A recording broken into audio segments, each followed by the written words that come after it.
I am positively occupied. Press the face me.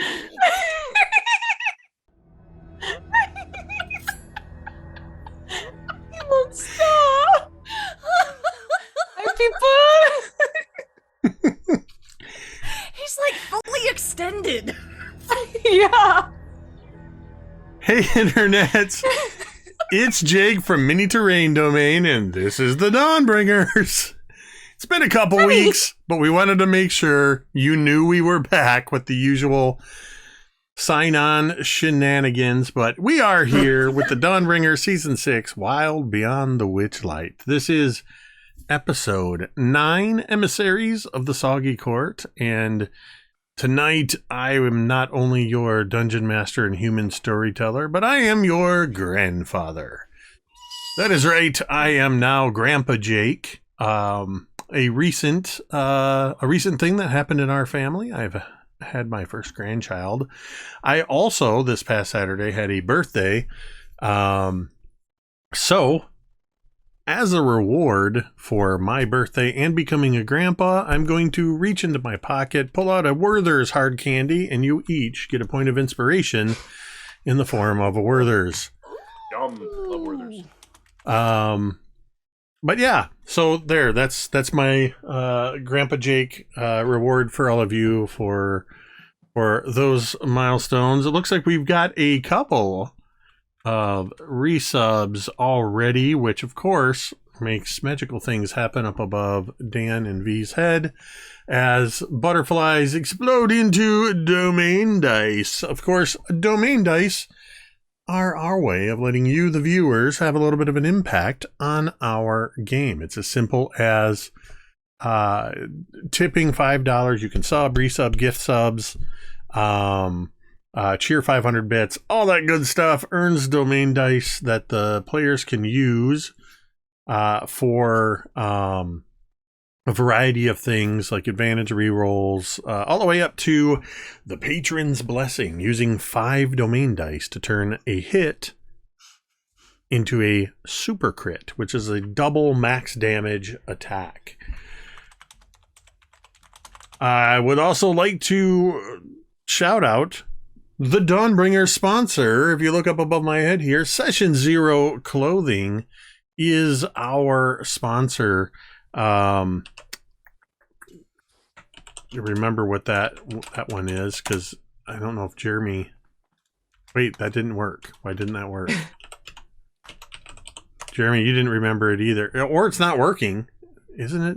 Oh, it's just 0. Jeremy beat me to it. The code is MTD0. Session Zero Clothing. They make nerdy t-shirts, long sleeve shirts, sweatshirts, jackets, hats, and accessories for your next Session Zero. Check them out. That is our affiliate link. And if you use code MTD0, you will get 10% off of your order. I'm not wearing it at the moment, but just off camera here, I have my Session Zero ball cap. It is my current favorite ball cap. So just head on over there, check out everything they got. Always restocking, keeping things going for you. So yeah. Of course, I want to shout out channel sponsor, longtime channel sponsor, Talon and Claw. Talon and Claw are makers of fine wooden dice accessories, such as these incredible dice vaults. This is my absolute favorite one for 2 reasons. One, it's aromatic cedar and it smells delicious. And 2, this one was gifted to me by Goblin Katie. And I keep my Thor's Ire dice from Talon and Claw in there as well. But check out their Etsy shop, and you can get a variety of things. I believe that is the dual hex vault that Katie is holding up right now with, I believe that's GM Lee's butts. They're on that. Yes, it is. GM Lee, if you follow him on Twitter, let's just say he's known for showing off butts. But yeah, head on over there, use code MTDClaw to get 10% off of your order.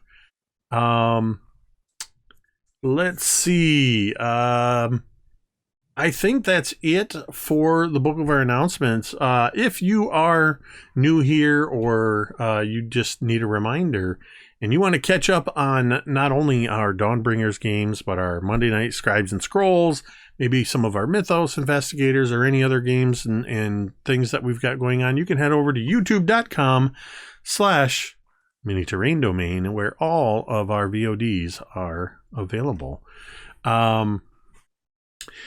The last thing that I want to mention before we play some Dungeons and Dragons is, of course, our important reminder that you matter. Your presence on this earth makes a difference, whether or not you believe it.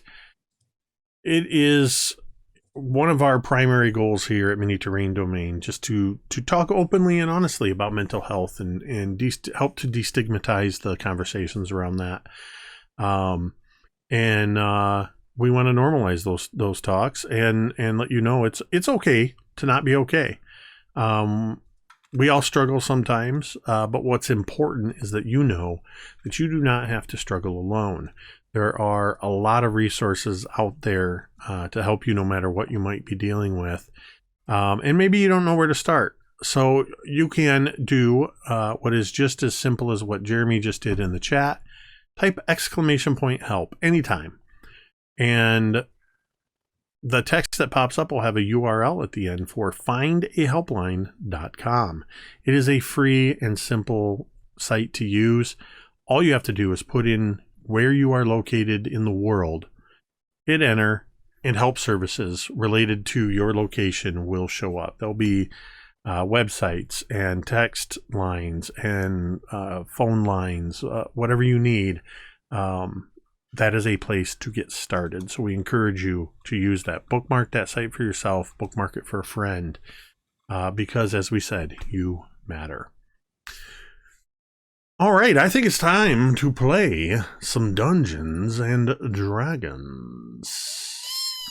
So, you, the Dawnbringers, have found yourself most recently in the Feywild.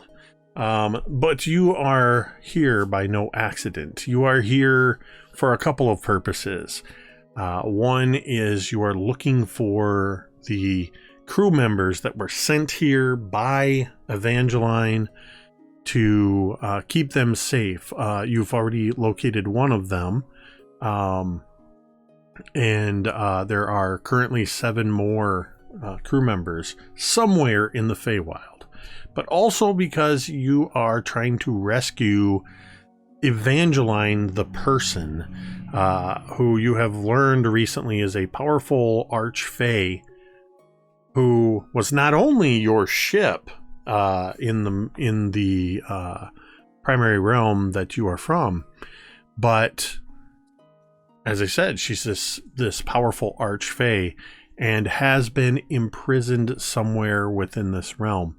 Stepping into this realm, you found yourself in the bog of Hither, where you've met a variety of wonderful characters and some not so wonderful characters. And you currently find yourself in a place called Downfall, where you've got a couple of little side quests going on your quest log.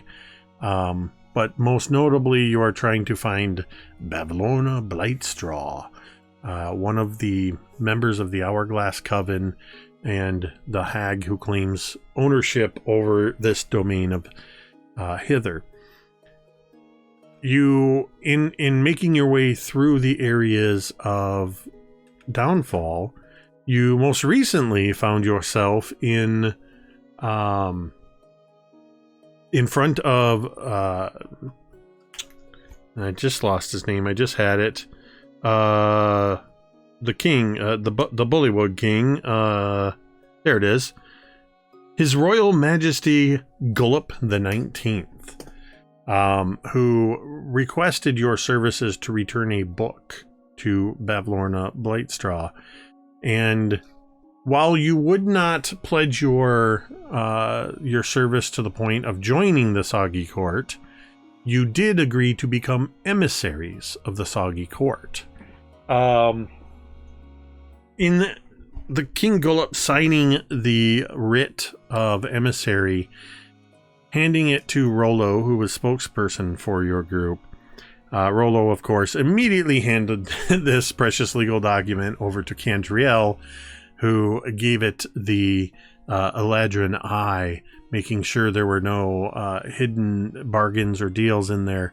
But you also found an additional piece of paper that was handed to you with this that said, "Find Illig, Baron of Muckstump, at once. The revolution lives." And that is where we are going to pick up as you have left the Soggy Court and you are continuing your way through this area of downfall. Is there anything anybody would like to do before you fully and completely leave the Soggy Court? Are we in an area where there's, like, privacy? Like, not heads on spikes that are distracted by books of erotica? And... So, as you look from where you currently are, where the Soggy Court is, there's, to continue the direction you were heading to the east, there's a narrow isthmus between two larger pieces of land, and you can already see that the fog begins to shroud in on that, and there are some trees and other buildings just on the other side of that, probably about 75, 100 feet away. Okay. Once we're out of earshot of any of the Soggy Court, Rollo will look at the group and say, "It seems Bullywug politics are afoot." A foot, a leg, a hop. A head. Mm-hmm. But Do we Well. want to get involved? Want and should are two very different things. Yes. Do I want to? Absolutely not. Should we? Maybe? Well, we know that we have to go this way, and we've got things that we've got to do. So I think that maybe we should put our focus there. And if we happen across this, what was his name again? Baron Tree of stump? Muckstump? Muckstump, that fellow. If we come across him, then maybe we can get involved. I don't think we should So go let- out of our way to do it. Let them find us and we'll go find what we need to. Okay. Lolo do not care one way or the other. there's already a lot going on, and we have people to find, and we don't know how much at risk they are. I doubt we'd ultimately make much difference. Seems like one bullywug ruler or another, someone's just going to behead them. They're like a bizarre hydra. You cut off one head and more keep coming. Too many frogs. Yeah. Cantriel, you hear maybe from where you're at, and slowly making your way across this narrow strip of land, somewhere to the east of you, you hear the sound of thunder, like an approaching storm. We might want to seek some cover. Storm's brewing. That way. And she points easterly.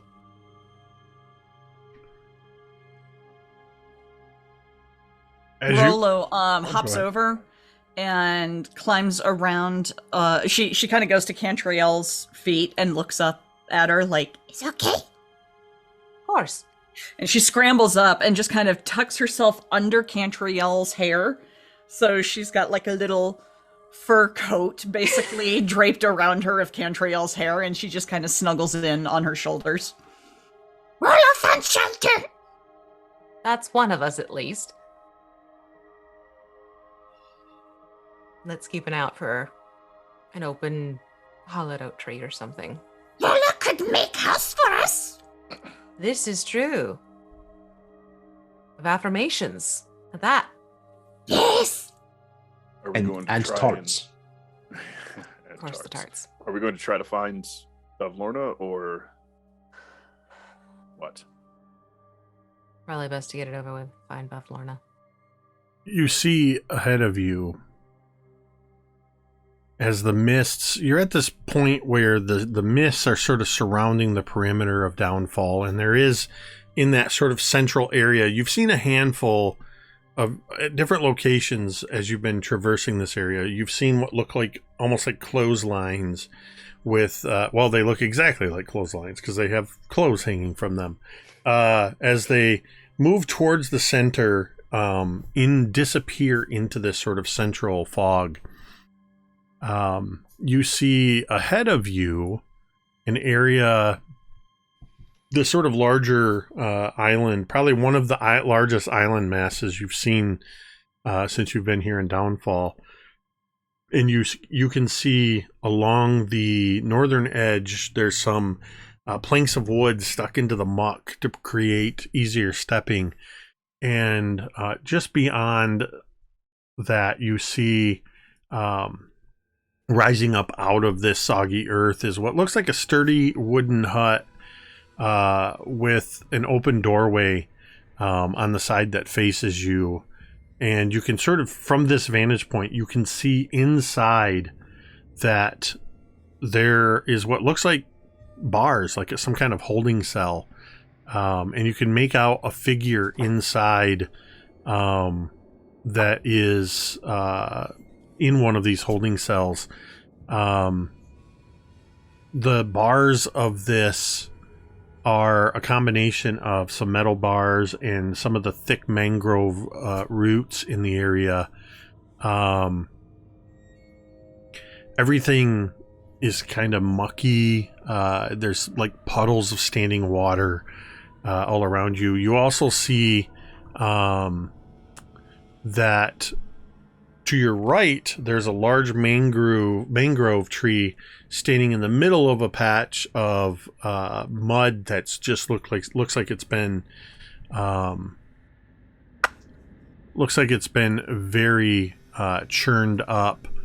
And then next to that is essentially what looks like a series of tree houses sort of stacked into this mangrove tree.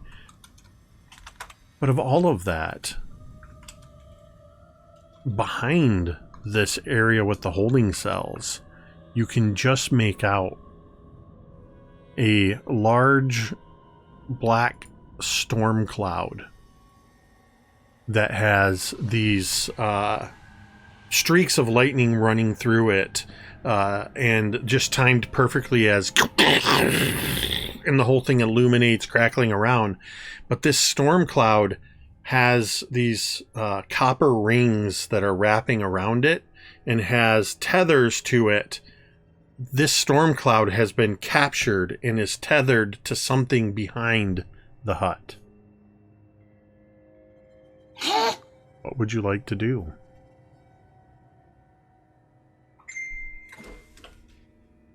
Somewhere a bell chimes mysteriously. I would like to put my phone on mute.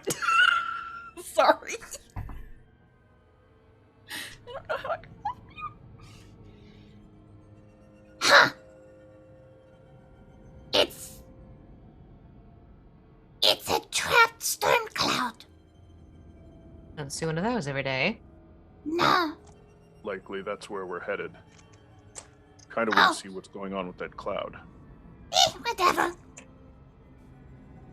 Certainly seems like whoever lives there might be trying to use this as a way to keep people away. Could be. Well, shall we? Well, I think it would be fun to ride around on a cloud. That's what I was thinking. So I'm thinking Talmud says no. So you're going to make your way around this smaller hut to see where the storm cloud is tethered then? Yeah. So doing so, you have to move around towards the south of this hut. This hut's only about hut's only about 25 feet in diameter. And as you kind of head around the south of it, you pass through this area where the ground just looks like it's been very disturbed. And you notice that there are several, it looks like several different types of footprints, mostly bullywug, sort of webbed footprints. And they're just all over the place, willy-nilly. But you also notice in amongst the puddles of water in this area, there are some puddles of blood. And just around behind this, as you're moving through this area, you see there is an extension of dock that leads out away from the backside of this this sort of prison hut, where you see this storm cloud tugging at its moorings, and you can now see that beneath it is a large black wicker and wood basket. But it doesn't look like an ordinary basket like you would see from a balloon, because that's what this essentially looks like. This looks like a balloon where instead of a giant airbag, it's instead a storm cloud. This basket looks like a merchant's stall, complete with a counter and a pane of glass over the opening and a sign above the window that reads "Wondrous Wares and Fair Fares."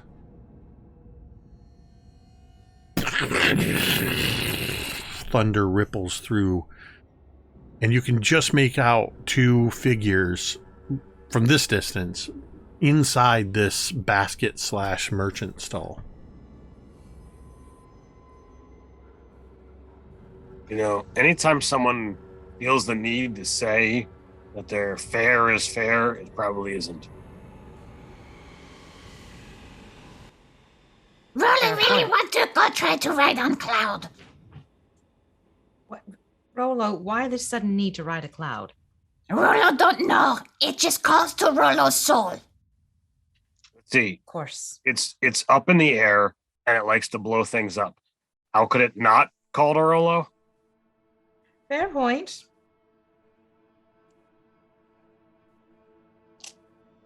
So it still See who, gives me pause. Looks like there's someone there. Yeah. We should speak to them, I think. Maybe they can give Rolo a ride. Oh, yes. Rolo like this plan. You hear from inside the hut that you're currently standing next to, looking at this storm cloud balloon. You hear a voice from inside the shadows of this place say, "And be careful who you try stealing a ride from. You might find yourself locked up behind bars." Rolo would never steal. Over toward the voice, can we see who's speaking? You can just make out a figure, sort of the silhouette of a figure in the shadows of this hut. And then they sort of step forward and you see fingers wrap around the mangrove bars. Fingers that have like little suckers on the end and are sort of greenish, of a bullywug. And then a face leans forward. "I'm here because I stole a balloon, or helped."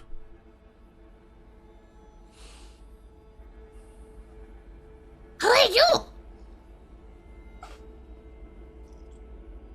My name is Morgort. Sir Tolliver. You know of Sir Tolliver? We do. He's a friend. Is he well? And what of Wigglewog? Did Sir Tolliver and Wigglewog make it out? Sir Tolliver made it out. I And- believe his companion did not fare so well. Oh. No. Not Wigglewog. Sorry to bring you difficult news. If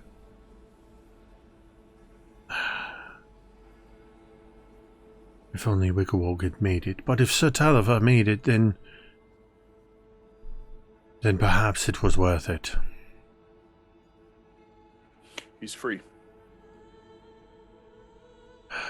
Then I will die knowing that I accomplished something. Oh, are you in there forever now? Only until they find another prisoner to make me fight in the proving grounds against. I will not kill one of my kind, so I will die on the proving grounds. Who is it that's keeping you here? I was imprisoned here by the Soggy court because I stole from Bavlorna. We had to get Sir Taliver out of here. He was innocent and had no reason to be here. Sir Taliver would have become a trophy of Bavlorna's. And I don't mean like a trophy servant in her hut. She fancies herself some sort of taxidermist. She would have made him a trophy for sure. And it just didn't seem right to me. I was supposed to fly the balloon they were in. I am... well, not to pat myself upon my own back, but I am a very skilled balloon pilot. But Wigglewog and Sir Taliver needed my help, so I delayed the guard long enough for them to get away. I was captured and put here. King Golub the 19th has decreed that when another prisoner is found, we shall fight each other upon the proving grounds, as is custom. What if the other person doesn't fight?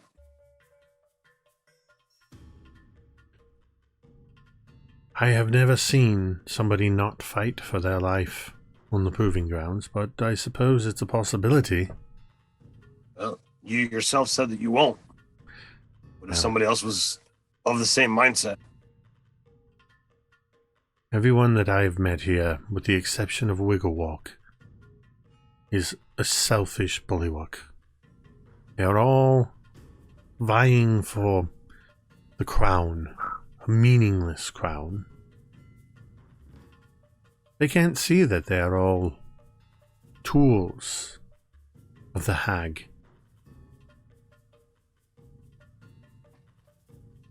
You mentioned that she was a bit of a taxidermist, that you were supposed to take them to her hut. Does that mean that you might know where she lives? Oh, we all know where Bavlorna Blightstraw lives. Would you mind showing us the way? She kind of leans over, and you see one long crooked finger point out towards the fog in the center of the big lake around all of you.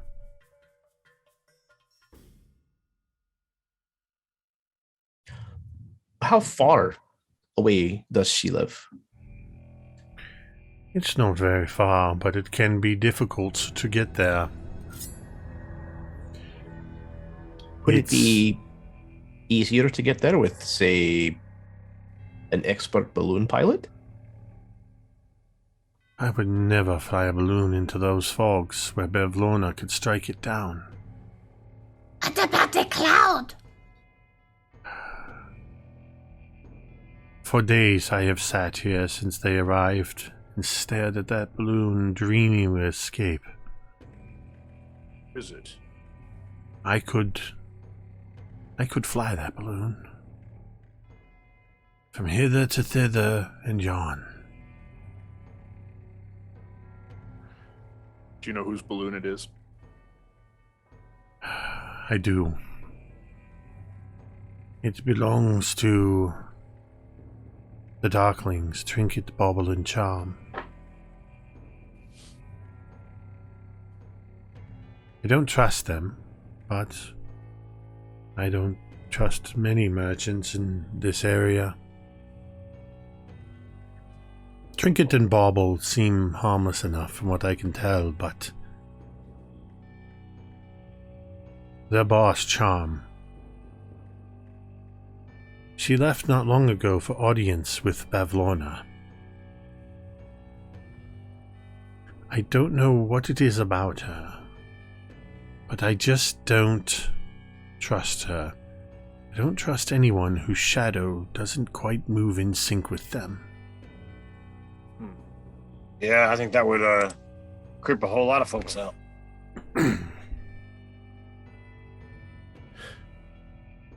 I think the two that are here might be willing to help you escape.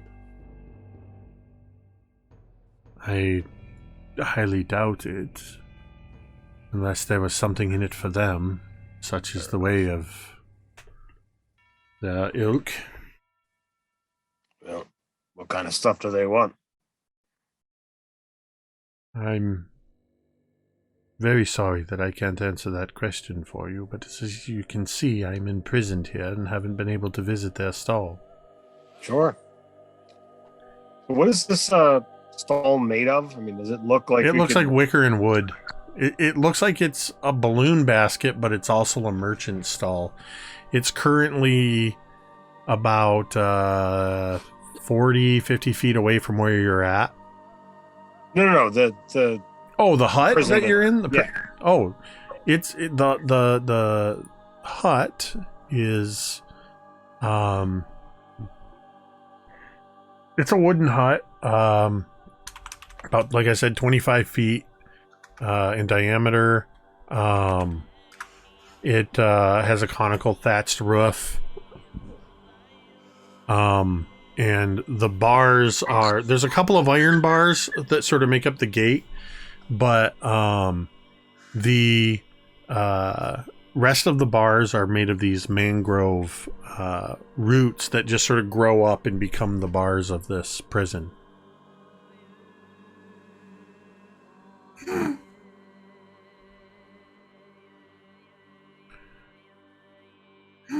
If you mean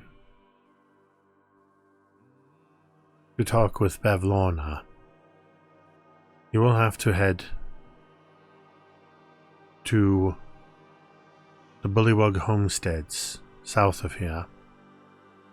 She has a cauldron that is always simmering on the banks, and it is only through this cauldron that you will be able to gain access to her cottage. She's a bit of a recluse and rarely leaves. I think what my cousin is getting at is, if we get you out of here, can you get us to her?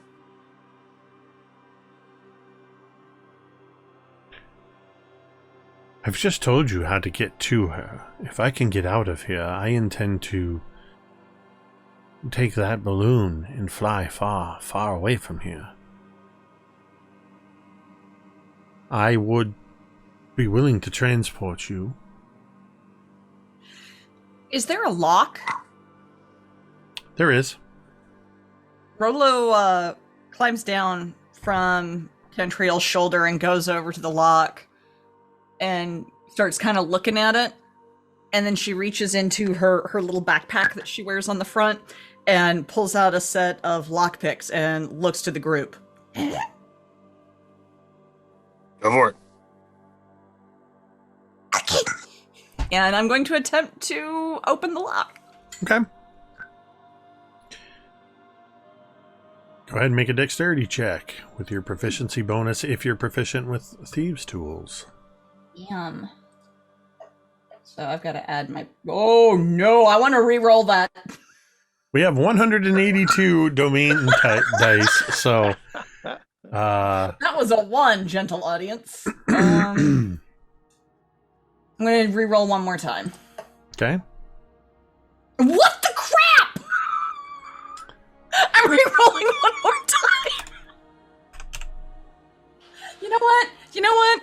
I just see Rolo like, here, I got this. And then Rolo's got their little tongue sticking out and he just head cocked to the side and just, it's taking longer and longer and longer. So, 15 plus 24. And there's this moment, Rolo, where you feel like you're, not the pick part, but the little lever, you're putting so much pressure on it, you feel like it's about to break. And then you catch that last tumbler and the lock comes undone. And you didn't realize it, and maybe she didn't realize it as well until that moment. Morgort was holding her breath because you just hear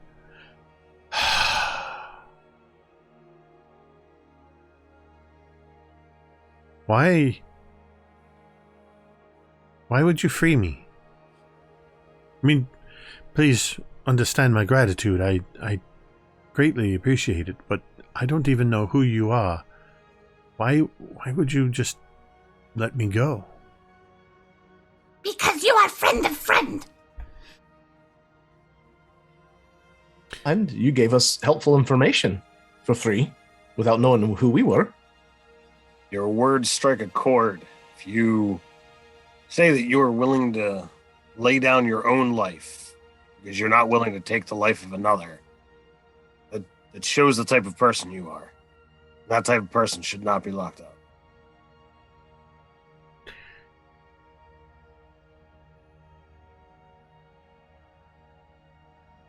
If you are friends of Sir Talavas, then you are friends of Morgoth's. Be careful when you go to see Bevlorn of Blightstraw. Be very careful in any discourse you engage in with her. She enjoys making foul bargains with visitors, and she will coerce you if she can into making a bargain with you using your own words against you. Be careful. Yeah, I'm gonna do my best to keep me and my cousin from talking. We're not good at it. If you head to the other side of the sinking palace, and she indicates she kind of cautiously steps forward, pushing on the door, opening it a little further, and there's just that little bit of tenseness as she steps out where you can tell, any of you looking at her, where it's like somebody who can't believe that they've just been let free and they're waiting for some kind of trick. And then when she steps through, she kind of that there, and she indicates the larger structure to the south on this little island. Says that is the sinking palace, where when they're not holding court, much of the Soggy court resides. On the other side of that is a small dock and a boat that will take you past the mushroom grove and old Barkless, a blighted old tree. Beyond that is the Bullywug homesteads and the cauldron on the shore that will take you to Bevlorna's cottage. Of course, if you wish, you can visit Trinket Bauble and Charm's stall before or after we liberated from them.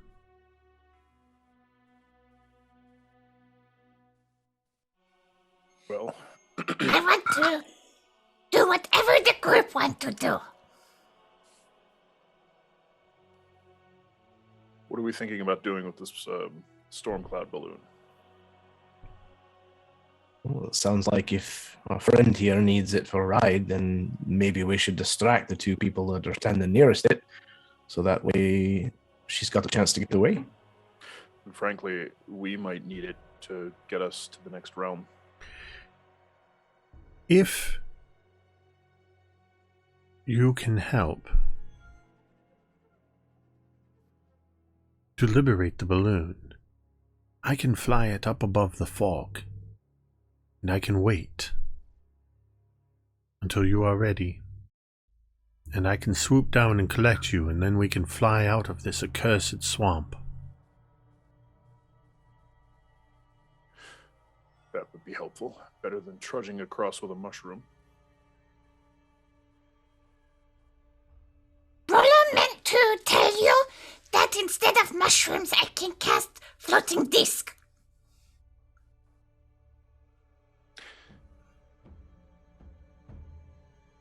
Could be helpful. Also Forgot good. earlier. That's fine. Well, I don't Shall mind we? wading or swimming, but I think others might find it more distasteful. Sucks. Balloon sounds fine with me. So we're For no comfortable reason at jacking all, this balloon Talmud starts from, sweating. Oh, yeah. Remembers that he's on a dock. yeah. Boats, ships, water. Kind of like, Forgets again, it. kind of thumbs that ring that he's wearing. All right, so we're going to go jack this balloon. Sure, why not? Do we want to get stuff from them first? We see what they have to offer. I'm going to shop at your store, and then I'm going to rob it. And I'm not just going to rob you, I'm going to You know, steal your entire store. Steal your Like, store. that's what Drown's thinking. But Like, first, if I'm you going wanna to go case purchase it- stuff from you. Yeah, if you want to go case it, we can go buy some stuff or at least Alright. browse. So yeah, you all walk you all walk 6 deep up to this along this dock. The whole dock, you just hear that sort of creaking and your own heavy footsteps as you walk across. Actually, technically, at this point, you're like 9 deep. You're like a regular fellowship because you've got not only Fig, but you've got Hermes and the Simulacrum, and you've got Verde with you, and you've got Morgort with you now as well. Sort of lingering at the back of your group. So you're like a full fellowship walking. Is the professor out as well, or is the professor not out? Professor is not currently out. Okay. He doesn't like getting wet. Sure. Talmud, how do you feel as this whole group is walking towards this balloon that's tethered to the end of a dock? To get to this stall, you have to walk about 30 feet out on a dock that is about 6 feet wide. So I think he knows the ring works. So I think he's just going to walk on the water because there's much less chance of him falling sideways and going into the water if he's already got this wide, flat surface to walk on. You can do that, but if you walk in the water, you'll be about 3 feet below everybody else. Because the dock sits up on these pilings, and the water level's further down. So you'll almost be eye level with the dock. So you'd be looking at everybody's ankles. Yeah. Well, that's fine. Whatever lives in the water might get you. That's also fine. He would much rather tangle with whatever creature might live in here than the water itself. All right. So you all walk along the dock creaking as you head up to this this stall. And you see that below the counter is another sign as you get up closely. There's a sign that says available for a limited time only. And several items are written. It's almost like when you go to a place that has one of those blackboards that's written on in different colors of dry erase chalk. Mm-hmm. Listed here is a very good thimble, fingertip not included. A mug of bumble beer has a nice sting to it. Dusk mallow pie with decorative bite marks. Bundle of dry wood, great for starting fires. Ink portraits. If we have to look at you, so should you. And something called a moonlight monocle. No more fumbling in the dark. Oh, that sounds interesting. 2 figures suddenly appear behind the counter, and the window slides open, and you see these not much bigger than halflings, maybe a little bit smaller, in fact, than halflings. These almost elfish looking figures. They are darklings, and as the window opens, they look at you all, and they kind of look at each other. Is there some kind of convention in town? To what do we all owe the pleasure of so many visitors? To wondrous wares and fair fares. I hope you've brought your spending purses. News has traveled far and wide about your thimbles. About our thimbles? And one of them sort of leans up on the counter, leans down and looks over, kind of upside down, and goes, "Oh, yes," and grabs a chalk marker and draws a backwards S next to the word thimble, so it now says "Very good thimbles." Yes, we have several. I like to imagine the S is backwards, though. It is. It is. Yes, we've got... About your thimbles. What kind of a thimble are you looking for? We've got thimbles for days. And they grab a cigar box, set it up on the counter, and you just hear this sort of rattling sound. And they open up the cigar box, and there's about 20 or 30 thimbles of all different kinds in there. And one of them, they kind of whisper to each other. No, I said, not included, not included. Sorry, grabs one thimble and kind of goes and flicks something off to the back. Can I attempt to catch it as it goes flying through the air? They shoot it back into their stall. It doesn't go out towards all of you. So you just sort of hear something go and land in the back of the stall. Got it. In addition to the... They kind of look at you sideways. Was it... No, it was not a finger. I can tell you that much. Well, I'll believe you. Very good, Rolo. Rolo, do you like beer? Not really. What about pie? Not pre-chewed. That's disgusting. I would never try to sell you a pre-chewed pie. These, and they pull out a pie tin, and there's very clearly, sorry, it's not even a pie tin. It's just the pie minus the tin. And there's very clearly like 3 bites out of this pie. This is a duskmallow pie, and these are decoration. I assure you, nobody has eaten off of these. They're purely decorative. It's a style to make your food look more appealing. And, you know, you see the food and you wonder, is somebody going to like that? I'm not sure what kind of pie it is. Well, now you look at the decorative bite mark, you can clearly see, look, it's a duskmallow pie. And clearly somebody enjoyed it. But did they? No, it's decorative. And of course, it's 30% off as a result, right? 30% off? For 3 bites, 10% a bite. You're from around here, aren't you? I am. I could tell. You had that sort of fey wildness about you.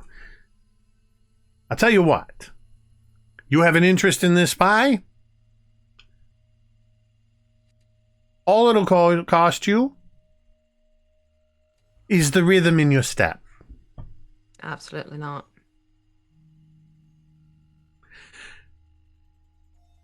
immediately turns their attention towards Talmud. You, sir, you look like a dancer. You look like a gentleman who is very nimble on his feet. Somebody who is quite to be trusted, no matter where they walk, how they walk, who they dance with, or where they go. You could spare a little bit of that rhythm for a pie, couldn't you? A delicious duskmallow pie? Would my dance and rhythm also need to have 3 bites taken out of it first? For decorative purposes. Not at all. Not at all. We'll take every 3rd step. That's my best one. Every single 3rd step, Talmud. Think about what they're asking. You know, I don't know that I'm really interested. Honestly, I'm sure it's a wonderful pie, but I've had some fantastic pastries recently, and I just don't think it would compare. One of them grabs something from under the counter, sets it up on the counter. It's an easel. They set up a pad of paper, flip through a couple, set an ink pot down, and immediately dip it in and start to go, perhaps you'd like an ink caricature. I could draw your likeness, but it's silly.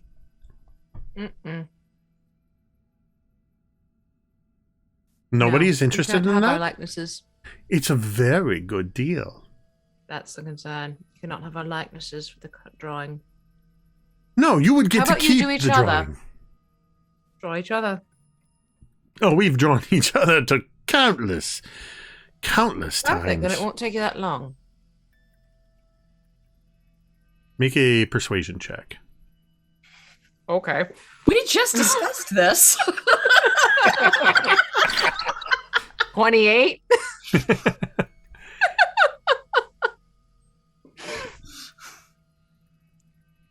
Gonna roll just to see how they do. They can't hit that.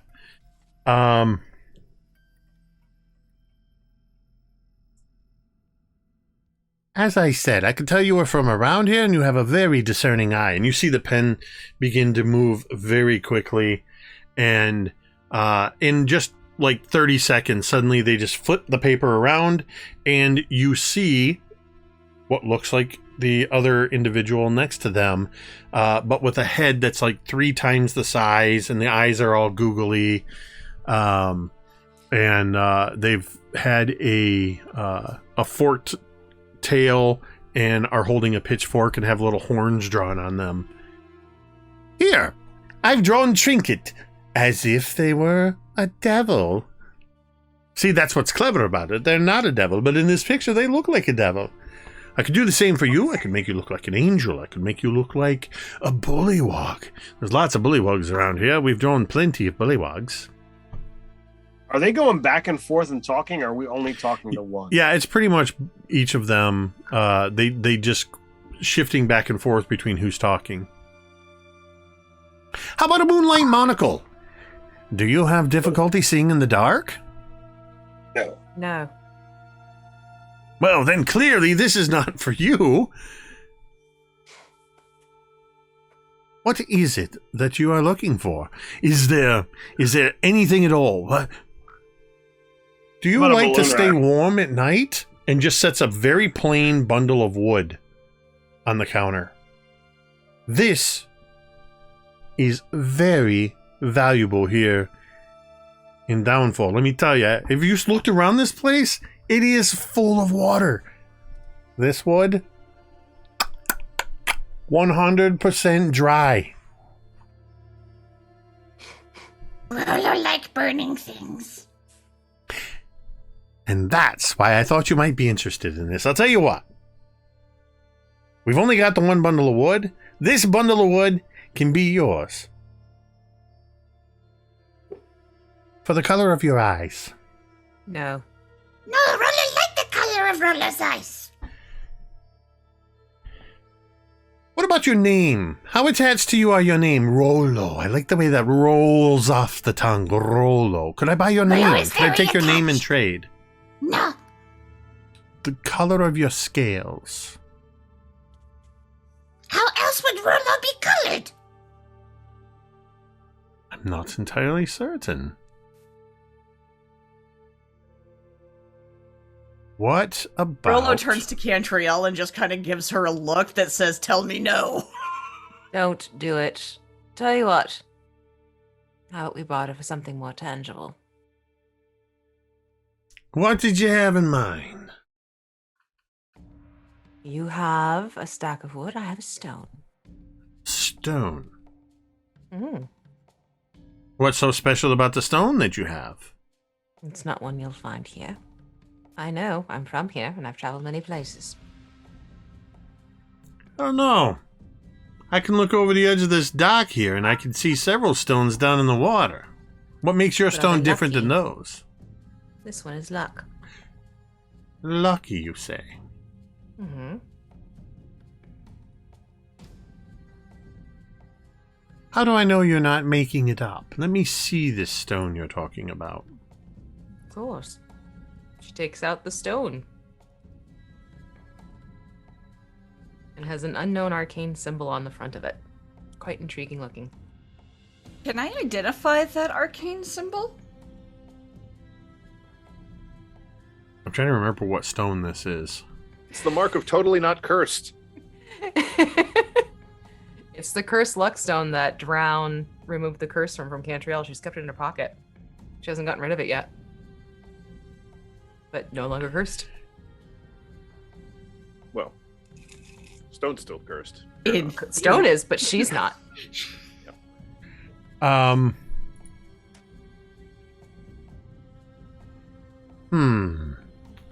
Let me take a look at this. Mm-hmm.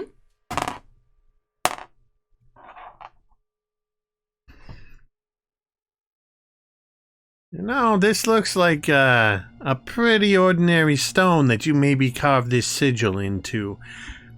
Just last week, I saw a stone come through. It was a parsley. You cannot give them that stone. That stone is too important to give to them. I think it's a perfect trade. No, it's too important. They can't have it. You can't let them have it. Make a deception check.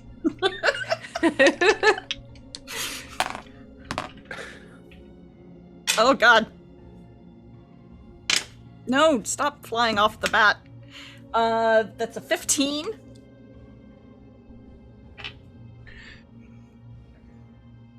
The first one that's talking to you, Trinket, narrows their eyes. You think this is my first time doing any kind of bargain, that I don't know what you're trying to do? But at the same time, Bauble slides the bundle of wood forward and immediately goes, "Deal! I'll take it! I want that stone!" Rello grabs the wood. Trinket rolled a nat 20 on that, but Bauble rolled a 2. Bauble slides the bundle of wood forward and immediately grabs at the luck stone and looks closely at it and says, "Oh my gosh, I had no idea it was so flat on the bottom. Check this out." And sort of drops down from behind the counter, and the entire sign in front of you with all these words scrawled on it just sort of comes open like a door, and they slip out the side of it, and they move off to the side. They kind of move past all of you on the deck. Come on, give me some room, I need some room for my throwing arm. And immediately take this stone and go and skip it. I'm going to see how well they do.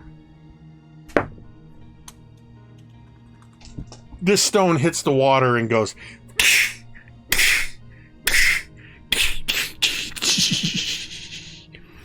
And then all of a sudden, Bauble goes, "What in the... Bet you didn't know that this stone did this," and holds the stone up, back in their hand, magically teleported to their hand. Try it again. "This is the Yeah, luckiest stone I ever seen." Like I said, it's lucky. Throw it again. Let's see how far you can make this one go. How long it takes to come back. I'm gonna put a little bit of the old Avernus oomph on this. Go for it. They wind up and they lean way down, almost losing their balance to fall off into the water. The stone hits the water and it just skips and skips and skips and skips and skips and skips and skips and skips. And you see it just fade into the mist. And Bauble goes, amazing, and holds up this stone. No takesies backsies. This is mine now. Erlo is heartbroken. That is the price of doing business, sweetheart. Mhm. And they duck inside, and you can see Trinket's like, let me take a look at that. No, you said no. This is mine. I'm the one that's got Now, the best luck in the Hold world. on. We need to finish the deal. I said for the wood. The wood right here. The wood is yours. No. The wood. And she motions to the ship. Wait a minute now. The deal was I for said the the wood. bundle of wood. No, I said the wood. I didn't say the bundle. I meant all the wood. Remember, I'm from around here. You can't. That's not how that works. Yes, Is it? we made the deal. Is that how it's? That just happened. Charm is gonna be pissed.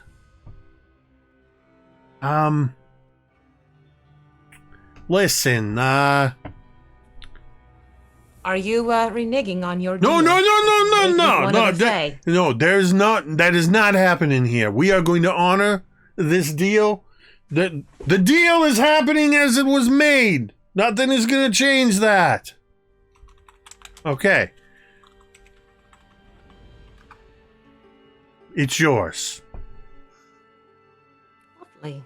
We are not part of this deal, and we are going to leave. I didn't ask for you. I asked for a wood. Trinket and Bauble disappear behind the counter, and you hear some shuffling as they grab a few things. No, that's made of wood. She's gonna claim that. Leave the easel. Pencils are wood, you fool. Paper, it comes from wood. That's theirs. Thimbles, they're all metal. The pie, no, not wood.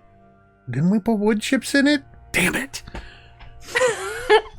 All right, the pie stays. Grab the. Then it just goes on for a few moments, and then they come out with a couple of knapsacks on their back, and Bauble walks out holding the stone, and holds it over the edge of the dock and just drops it in the water, and you just hear bloop. Amazing. But Trinket looks at you, walks up to you, barely coming up past your knees, Cantriel, and looks up at you. I know what you did, and it was very clever. Cleverness isn't always rewarded. Sometimes it's punished. You've dealt with 2/3 of us. There's one more. She might have something to say about this. That's all I'm going to say on the matter. Enjoy your wood. Enjoy your stone. Oh, I will. Be careful. I absolutely It might will. trip you up every so often.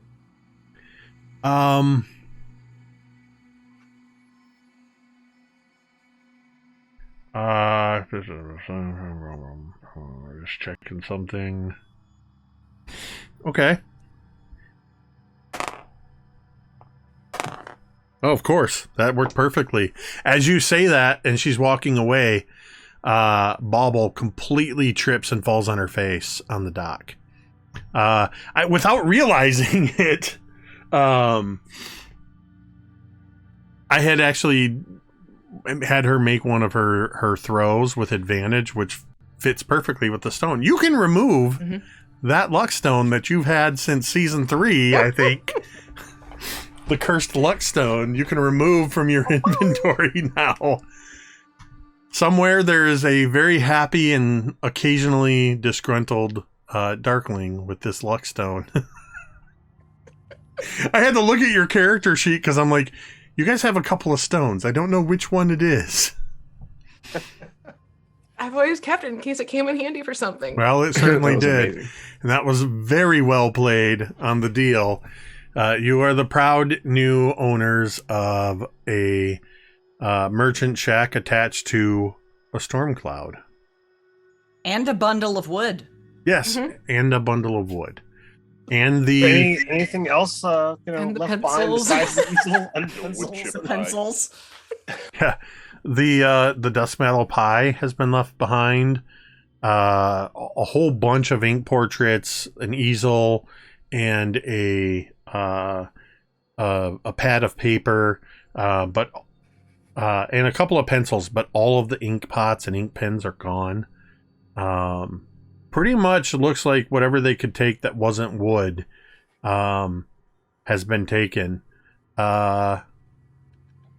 And yeah, What's dusk mallow? if you look around, there's no finger in the finger's not made of wood. They took the finger. It's not made of wood. Brilliant. I thought they were going to give us the finger. Well, I probably did. Just not that one. And as they walk away back the way you all came, you just see Morgort the bullywug staring at all of you with their mouth just slightly agape. That was absolutely incredible to behold. Got a balloon to fly. Right. Well, And it's fairly ours. indeed. Wasn't stolen. I gotta ask a question. What is mallow? Verlo holds the Marshmallow, but pie out to Thorgarn.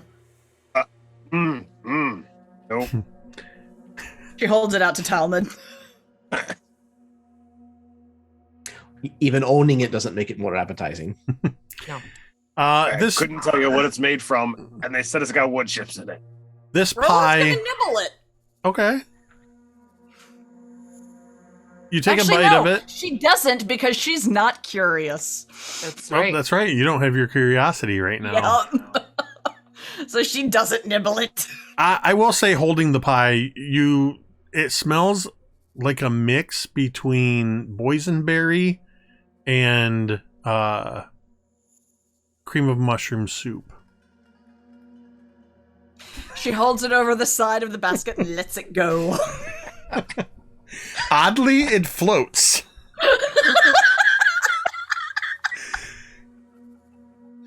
This little pie with a So couple of serving. bites out of it just starts bobbing Oh, along in the water.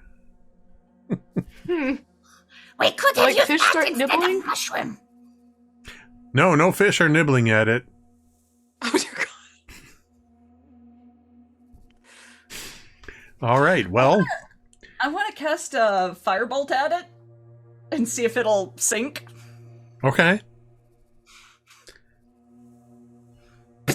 Yeah, you take a shot at it with your firebolt, and when you hit it, it kind of skitters across the water, and I think at this level your firebolt does what, like 2 or 3 d10 of damage. 3d10, yeah. So, yeah, there's just a couple pieces of it that kind of rain down, little smoldering bits that rain down.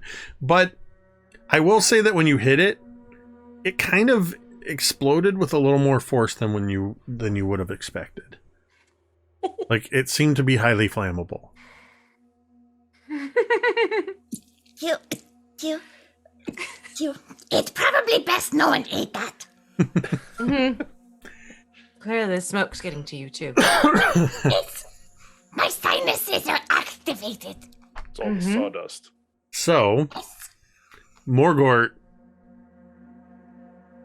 looks to you, Cantriel.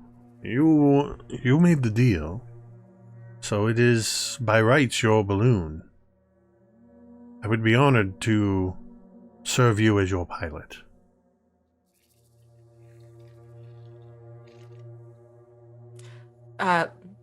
Under one condition. And what is that? Do not call me captain.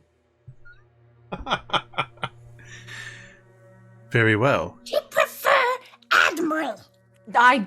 Oh, crap. This is your second vessel. See, It's true. that was awesome because Cantriel wanted to say no, but immediately liked the allure of Admiral Cantriel. I could see that. I just realized I'm like, crap, I just led myself right into being called that. Damn it. Now you outrank what's his name next time you see him. Hold on. I'm Okay, gonna actually, see. I do like that. I like that part. Start dervish. Morgort looks up at you and says, "By the laws of reciprocity, we are even. You rescued me from my prison, and I now serve you. By your command, Admiral." And she immediately moves forward and moves into the merchant shack. The very first thing that she does is start clearing away what's written on there and taking down the sign, and it just goes in and starts doing aeronaut things, getting things ready. You see as she starts pulling on some things, you see the storm cloud momentarily and sort of flares up, and the whole thing sort of lifts against its moorings a moment. Excellent. It is ready to go. I will prepare it and move up into and above the fog cloud, and I will keep an eye out for you. Simply look up and signal me when you are ready. Thank you. Lolo will firebolt into the air when we're ready. Try not to hit us. Yes. Got it. And she You realize you're going to need to get a big hat now. Who? You, You. No. with a feather plume. That's what admirals do. No. It is what I'm Admiral. not. No. It's Morgort- not. Not. Morgort sticks her head out and just says, "He's not wrong." What about the medals dying from your... Can Rollo be your parrot? I already have Verdi. Oh. Lots of buttons. No. Rolo just kind of glares over at Verdi. Uh-oh. Verde sticks his tongue out at you. Six is talking with a snaggletooth. What if we got you like a feather mantle there, Rolo? What? Let Rolo. You know what? Rolo can wear the hat and the buttons for me. Rollo feel like she is getting bad end of deal. Don't you want a nice big hat with a feather? Now that I think about it, Rollo does, yes. So Rolo can wear the hat for me, and then if I need to wear the hat, Rolo can sit on my head or something. Rollo like this plan. And she sticks her tongue out at Verdi. And Verde just kind of gets a very indignant look. And that is where we're going to go ahead and take our break. No. It's not entirely how I expected that interaction to go, but That was so amazing, V. Oh my god. very well done. That was Yeah, cool. sincerely. I have It to caught me admit, completely off guard. I did not see that coming. You pulled that one over me, too. So, Yeah. You said a Yep. stone for the wood. yep. Very, very well done. All right. Well, we will be back in 10 minutes. We're going to take a break, and we will see you on the other side for the second half of Emissaries of the Soggy Court. Stick around. We'll see you in 10 minutes. Yes, make better. Just And a poo-poo. we are back. Did So- we ever leave? You've just All the way gone.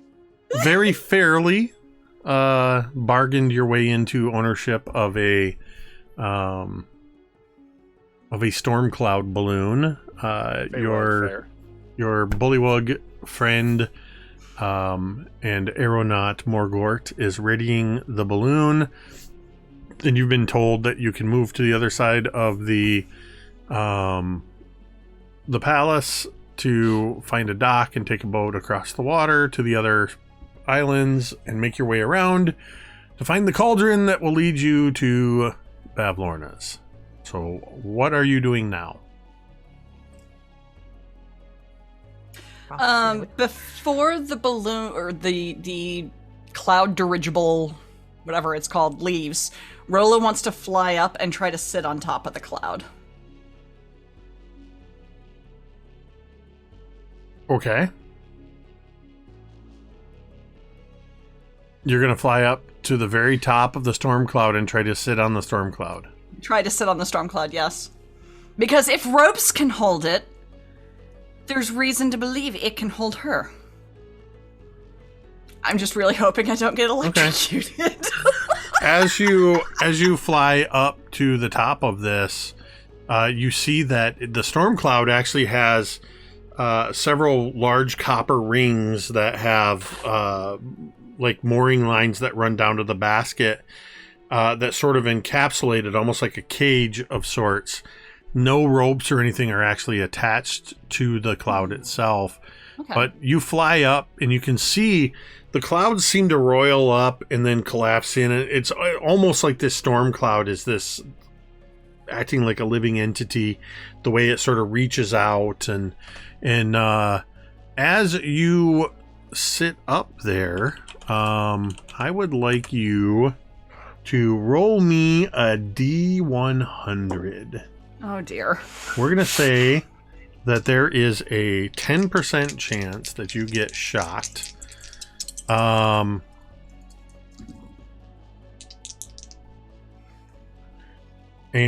so I've rolled my number. If you get within 5 on either side of this number, you're getting zapped. 42. I rolled a 46. Thorgarn is ready with a healing word. Hold on a second. There it is. Oh, so man. Close. It's worth it. Oh, no wonder it's not showing. I'm like, why is this not showing up? I typed the word lighting into the compendium. There we go. You are going to take... Where's the other one? There's the other one. You are going to take 9, 10, 11, 12, 13, 19, 20, 23 points of lightning damage as you go to sit on this, and for just a moment you seem to almost float above this cloud, and then you start to sink in, and at that exact moment a fork of lightning and thunder just zaps you right in the hiney. I feel like Rolla would kind of go up into the air and then fall down and fall through the cloud into the basket. So, would you say that you're shocked by this? By this development. Make another D100 roll. Because I went through it. Because you narrated yourself going through the cloud. Thundercloud. That's fair. Okay. Oh, all right. You ready? I'm ready. 99. Are you kidding me? I rolled a 99. Are you serious? I'm not kidding. I rolled a 99. I'm taking a picture of it. So am I. I used my Die Hard and Pixel Dice Pickle Dice. Oh my god, that is so funny. Hold on. Behold, pickle. That's hilarious. What is Carrie, our resident math teacher, still in chat? Because I want to know what the odds of that are. I sent it to the group chat. 1 in 100. Oh, duh. Did I mention I'm really bad at math? It's like, but for each of you to roll it, it's like 1 in 10,000. Right, for each of you to roll. There it is. Oh, that came in kind of blurry, but yeah, that's hilarious. That is so funny. So unfortunately, that's going to be another. I was like, there's no way he's going to get close to this. That's going to be another 10, 19, $33 points. So you've taken a total of what? 50, almost 60 points of lightning damage. As Rollo, I've taken 66. so as Rollo gets zapped, you see that Rollo just flitting up, and then all of a sudden you just see Rollo, almost like a goofy yell, just go launching into the air with like smoke trailing behind them, and then just kind of go up to the apex, and you see her wings aren't flapping. And then she falls through the cloud, and as she hits the cloud, there's just this, and then you just see the cloud go. And inside, next to Morgort, you see the whole basket kind of lurch as the singed and smoldering Rollo goes and lands. Can I try and catch her? She's in the basket, which is just starting to rise. Okay. Rollo, you're on your back, a little twitchy, smoldering, and Morgort looks down at you. I wouldn't recommend doing that again. No, Rollo's good. Not while I'm charging the cloud. And she kind of grabs at one of these levers and pulls it, and the cloud goes above you. Rollo goes flying out of the basket. You all see Rollo leap up onto the counter and just grab the edge of the counter and just launch forward and come screaming, probably towards you, Cantriel. Yes. Cantriel will like grab Rollo and hug her, and at the same time do a 4th level cure wounds. Thank you. Talmud will just like put out the tip of Rollo's tail, like just put the flame out. Okay, so that is 19 HP back. You want me to? Thank you. You want me to hit you up as well? Rollo's still bloodied. Oh dear God. How much do you need? Rollo could take 40 pokes from a dagger. So I walk over, lay on hands. You need 40? Yes. All right, you got it. I was down to 13. I just imagine, for the moment, could you imagine if that had killed Rollo? Oh my God. I just imagine for the next few moments, as you guys are performing cure wounds and lay on hands, it's one of those shots, Rollo's on the ground, and we see Rollo's perspective as you're all just sort of leaning in, looking down. And up above Rollo, just past all their heads, you see the storm cloud balloon rising.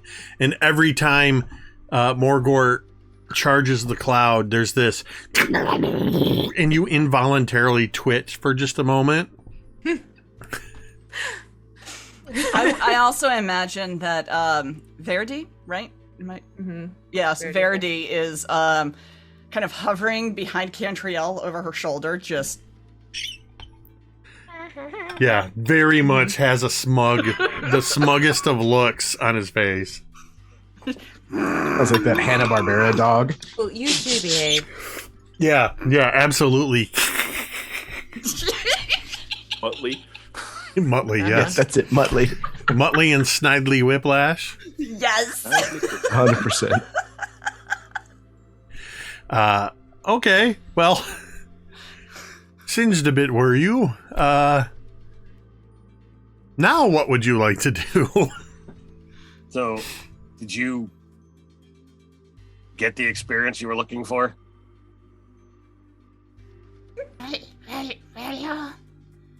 Rollo sat on the cloud, and then the cloud fought back.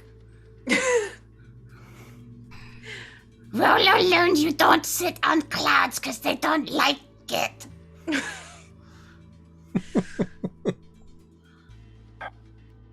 Glad Looks you're can all be right. very deceiving. They look so soft. Yes, but makes big booms and sparky things happen inside of it. He's very like Rollo. Next time you want to sit on a cloud, look for the white ones. Fluffy, not stormy ones. That is good idea that Rollo should have thought of. Hey, everything's a learning experience, right? Never mind. What?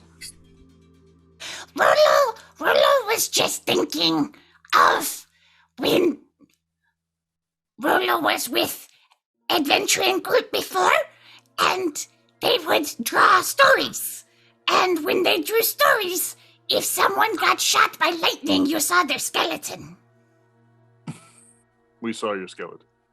Rolo thinks that that's probably accurate, yeah. We're just glad you are okay now. Thank you very much for fixing me. Anytime. I mean, that took a lot out of me, but, you know, we still got some spells. For what it's worth, I thought it was brilliant. Literally. Checks out. Thank you. It You was lit up really the- fun. You lit up the sky. Very, very painful, but really fun. I understand more than you might think. Should we try to find our way towards Bavlorna's cauldron? That, yes.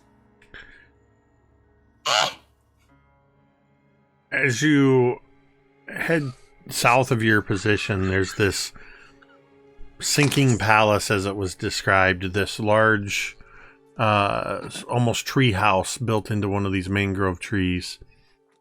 And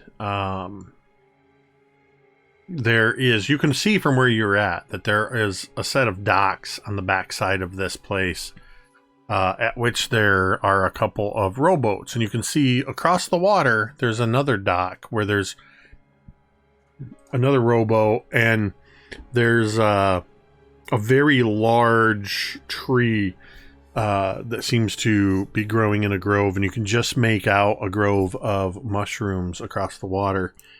But as you approach the docks, you see that the docks are guarded by 2 bullywug guards, and there is a large crocodile at their feet. As you approach, the crocodile sort of skitters forward, opens its mouth, seeing you in that way that crocodiles and alligators sort of sit with their mouths open. And then you hear,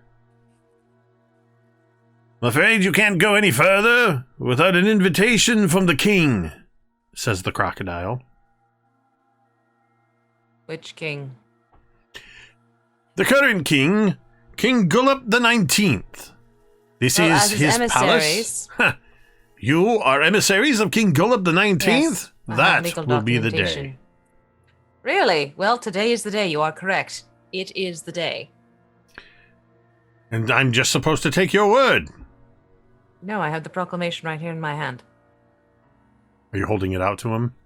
Yes. She's like, The crocodile moves forward and kind of, as it approaches you, it sort of kind of makes this unnatural lurch until it's kind of standing on its hind feet, its tail supporting it, and around its neck is a chain from which it reaches and puts a pair of glasses on. Oh yes. Well, this is indeed his signature. Pardon me, you are emissaries of King Gullup the 19th. By my leave, you may proceed wherever it is that you wish, if you are on the king's business. Move aside, you dunderheads, he says to the guards.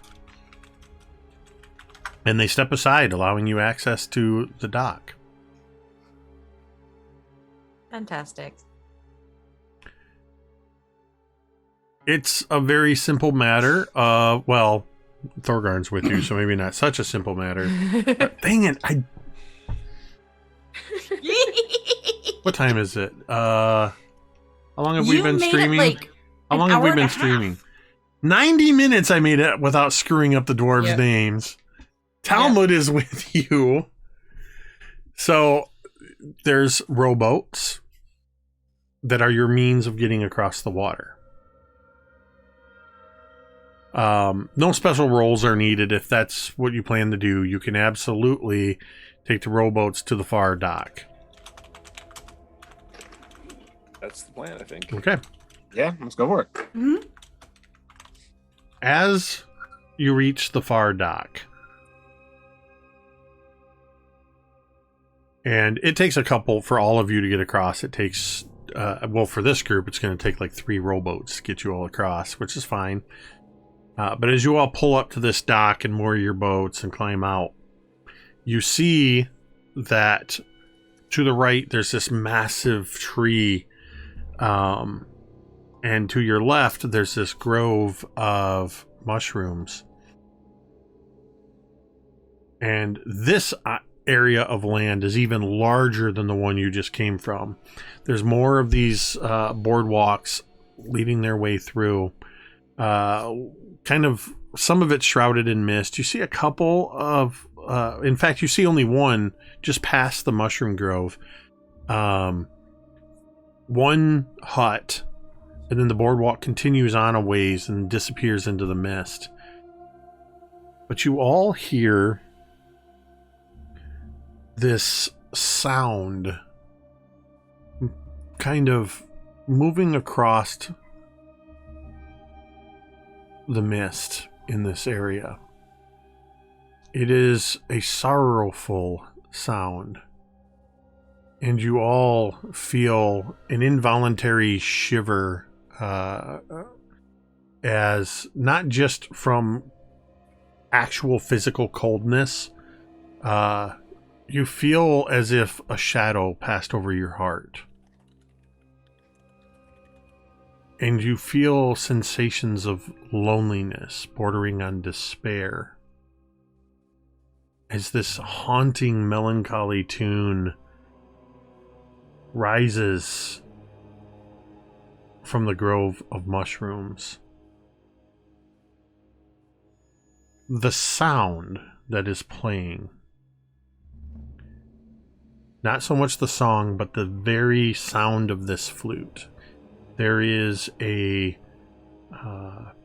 duality to the notes that are they're sort of complementary, but at times it's almost as if separate notes are playing simultaneously. This is a sound that you have not heard for almost 100 years, Cantriel.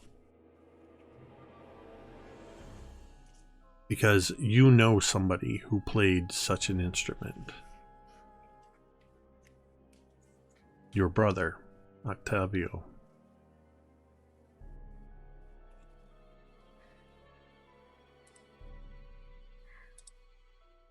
What would you all like to do?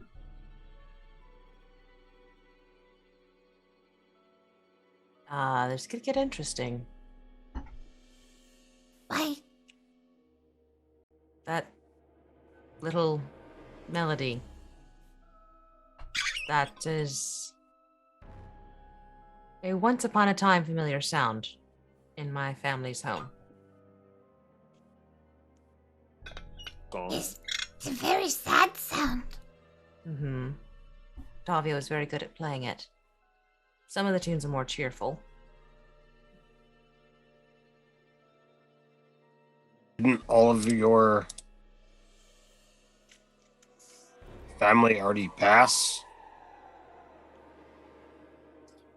Isn't it? Yes. Not trying to be callous, but like, didn't you share that about your bow? That Yes. I mean, you can ask Mother right now if you want me to. I can bring her out and she can tell you the full story again. By the story, you know that your parents, and you've confirmed that both your parents, Melody and Telemachus, I believe was his name, were killed. But even they didn't know what happened to your siblings. Oh, I thought, didn't we get it from, what's her name? The dragon lady. Cantriel. Oh, the Lady Vantage. Vantage, thank you. I was going to say Violet, and I'm like, that's not quite right. I thought Vantage had said the siblings had also passed that night. I'll be honest, I would have to go back because I don't remember Yeah, exactly so- what she said. Unreliable But narrator. I don't. Yeah, exactly. One, I Okay. don't recall that she specifically said that, but if she did, those are the exact words I would use. She could be an unreliable narrator. Okay. It All wouldn't right. be the first time somebody has manipulated the information they've given you. This is very Wouldn't be true. The first time Okay. she did. Right. Yes. So we have Calamicus and Melody have all been illuminated rune-wise on the boat. Yes. But we have Octavio and Sonata still left. Let's just say I'd be curious to check out the source of the music. All right. Whatever you need. Find it then. Seems like we're going that way anyways, so I'm fine. And you hear this. There's a momentary pause in the music. And you hear from the Mushroom Grove, you hear just this deep sigh. And then an inhale of breath. And then you hear a similar but different, but equally sad and lonely song begin playing on this double flute. Cantriel's gonna try and with her dulcimer, she'll take out her dulcimer and she'll play a cheerful song she knew from her childhood that the two of them would play together. Okay. Sort of as a call and response type setup. Go ahead and make a performance check. Performance check. I so rarely do those. Okay, that is going to be a 17. You begin playing this tune on your dulcimer, and as you do so, the flute falters for a moment. And as you reach the end of your part of this tune, you hear the expected response immediately pick up. But even though it's this more joyful tune, it's and you'll have to forgive me as somebody who doesn't fully know music. I don't know which is right, but it's like when somebody takes a joyful song and they play it in a major chord. Is that right? It's just a minor.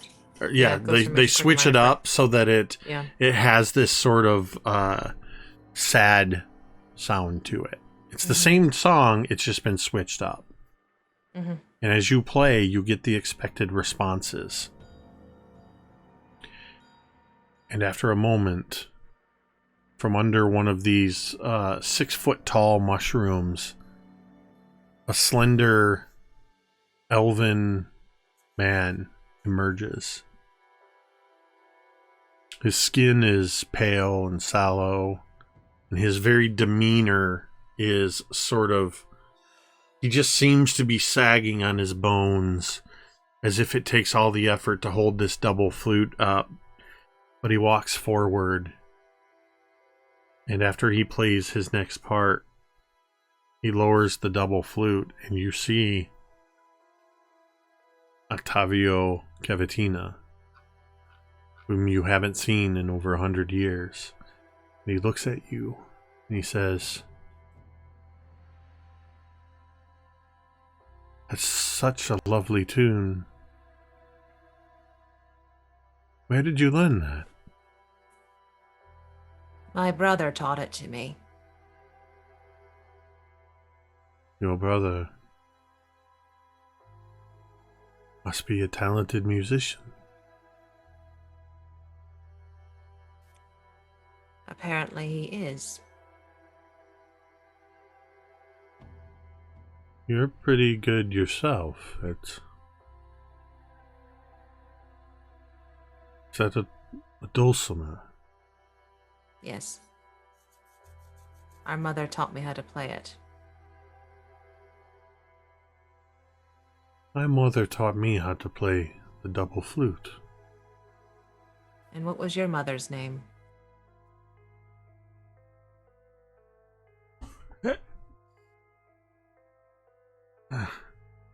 it's a funny thing. I don't know. Do you remember your father's name? Oh, yes, my father's name is...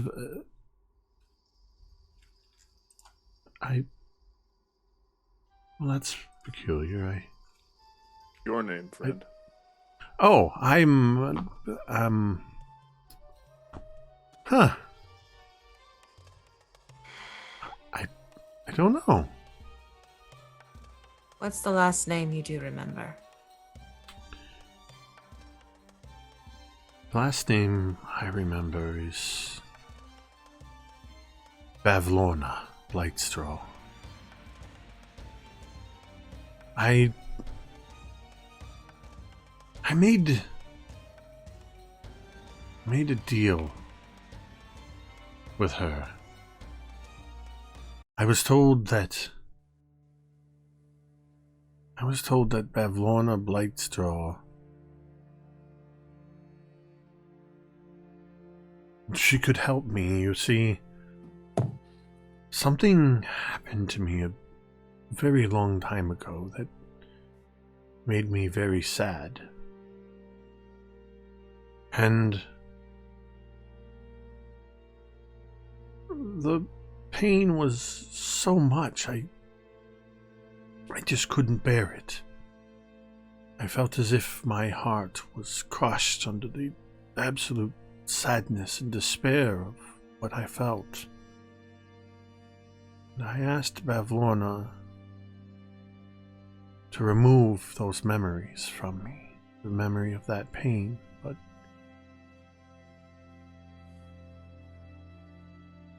She removed the memories, not the feelings. she wanted something in return. When it came time for me to pay her, she wanted me to give her my heart. And I refused. I remember telling her that I wanted the pain to be gone so that my heart didn't feel so heavy. But she didn't care. And she took it by force.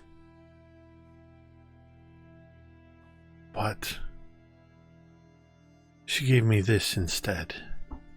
And he reaches down and he undoes his shirt buttons. And he opens them up. And in the center of his chest is open. And in the space where his heart would be, there is a paper heart. And he says, "She gave me this heart so that I wouldn't die. But this paper heart is not capable of feeling emotion or allowing me to really have emotions. So I know that what she did was wrong. But the truth be told, I just can't be bothered to do anything about it. I just can't get myself worked up enough to care." You don't have to.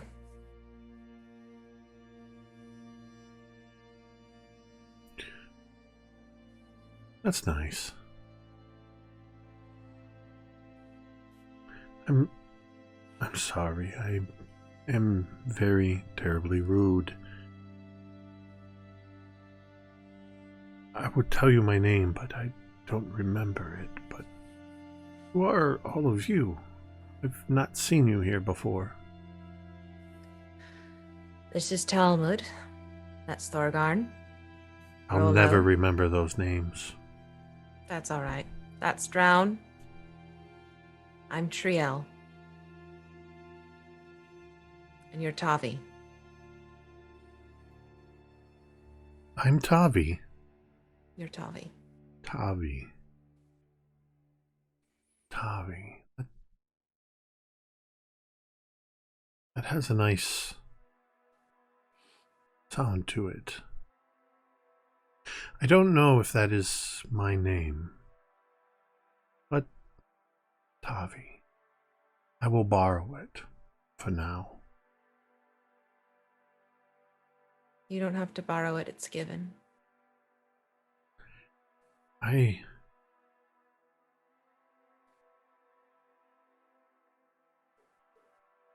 have to give you something in return if you're going to give me that name. You've already given me something. It's the law, though.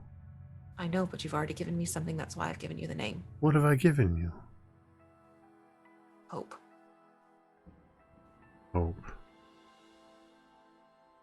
I think I used to know what that was. I barely remember it.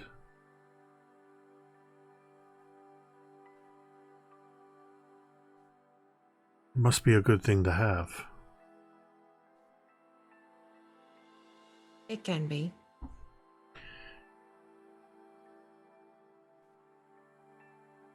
I know.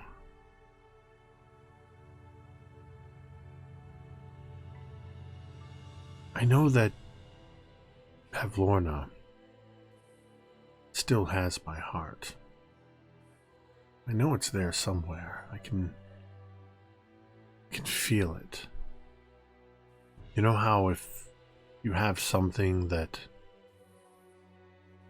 is important to you, you can sense when it is near. And as he says this, Rollo, you sense that feeling of curiosity. That it's nearby. You feel it. Just at the edge of your senses. You kind of turn and you realize that Tavi is looking towards the center of the lake into the mists when he says that she has his heart. And that's where you feel your own curiosity pulling at you.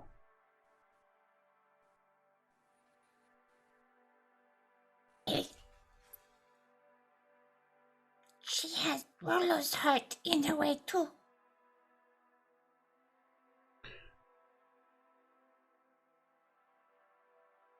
That I can only imagine that must be terrible for you. And you. I'm sorry that I can't feel genuinely sorry for you for that. I wish that I could, but I just can't. Can you We wait? can fix that, right? We'll try. In the meantime, Tavi, can you wait on this ship? Here? The ship. The ship is gone. We're on foot. Oh, it's gone. I thought we were okay. No, we're No, on you're foot. on a different Oh, that's right, island that's right, now, that's right, that's and right, she that's took right. it up above, but Okay. I haven't been able to go anywhere for a while. And he looks into the mists. I just know it's out there, and I can't bring myself to go after it, but can't bring myself to leave.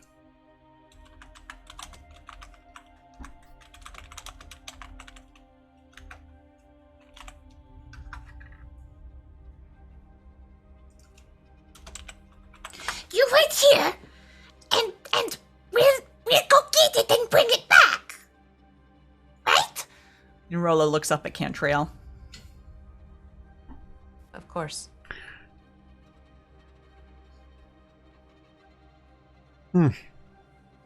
That, I hope that's fun for you.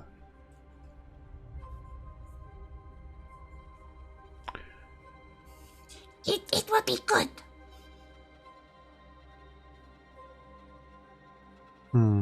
You're going to wait here? I'm going to stay here and I will play my flutes.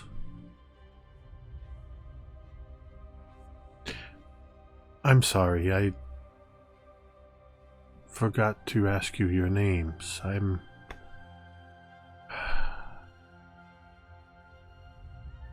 don't know who I am. That's all right.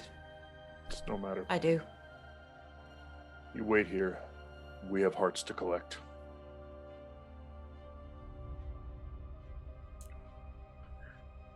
Okay, I'm going to be over here playing my flutes. And he just sort of wanders away. And as he's walking away, you just hear that familiar tune that you know, Cantriel, that he played so well. Sad and lingering on the air. And I think that's where we're going to end tonight's session. Oh my gosh, the music just ended right at that same moment. That was perfect. You almost had me crying. Oh my god. Cantriel! Feels tonight. I will say is just a little bit of a postscript, because Cantriel has a ridiculously high passive perception.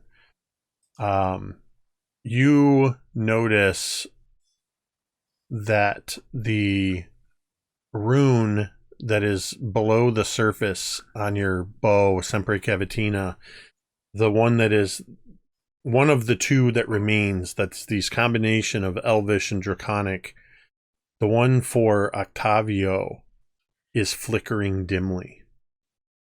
It's not fully illuminated, but it is flickering dimly.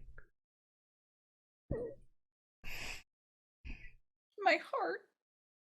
This is so sad. This is like Skyrim, y'all. You've picked up in this short area a ton of side quests related to this hag. Mm-hmm. Oh, she's going down.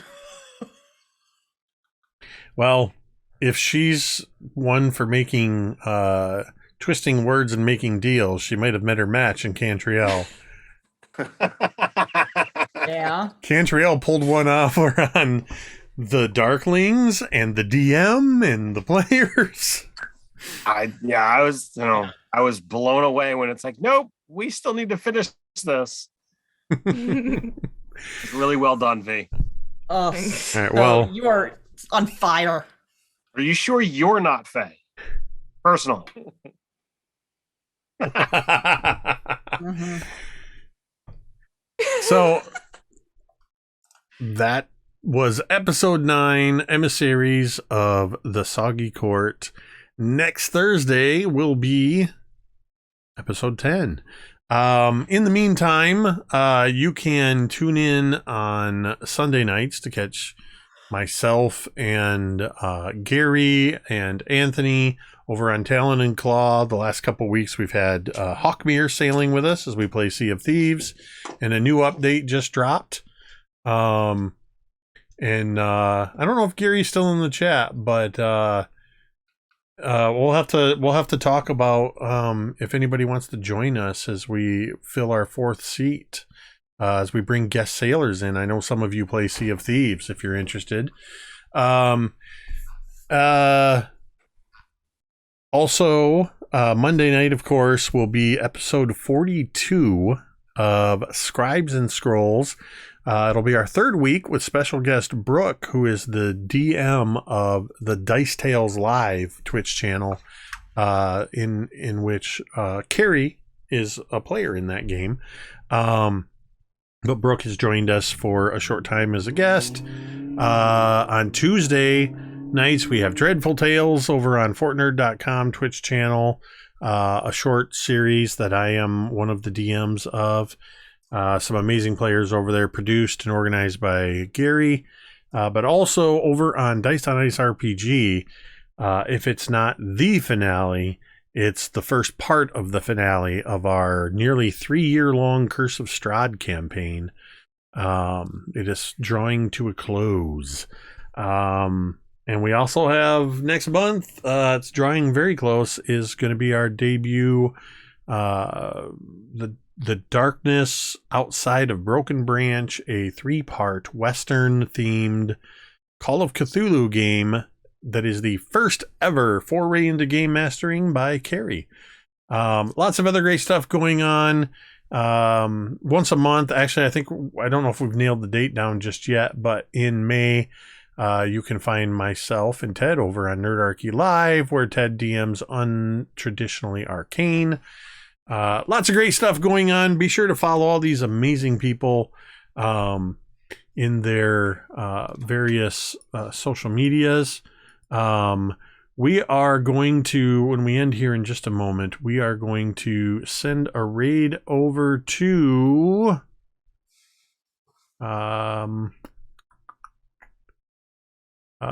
looks like Lonzo Gonzo is streaming. So we'll send a raid on over to Lonzo Gonzo.